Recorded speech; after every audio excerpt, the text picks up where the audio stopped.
തങ്കനിലാവുമ്മ വയ്ക്കും സ്വാമി പാദമേ, സ്നേഹപമ്പയിൽ നീ കരകവിഞ്ഞതെന്തിനാണ്? കണ്ണുനയാൽ ആജ്ഞ നൽകും ചിന്മയ രൂപം കണ്ടു വൻപുലിക്കും പാൽ ചുരന്നതെന്തിനാണ്? മോഹിനിയിൽ പിറന്നതും മോഹമെല്ലാം വെടിഞ്ഞതും ദേവഹിതം നടന്നതും നിന്റെ ലീലകൾ.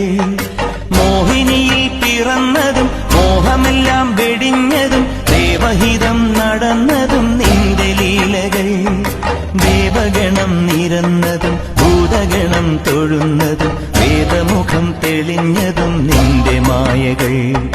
ദേവഗണം നിരന്നതും ഭൂതഗണം തൊഴുന്നതും വേദമുഖം തെളിഞ്ഞതും നിന്റെ മായകൾ. തങ്കനിലാവുമ്മ വയ്ക്കും സ്വാമി പാദമേ, സ്നേഹപമ്പയിൽ നീ കരകവിഞ്ഞതെന്തിനാണ്?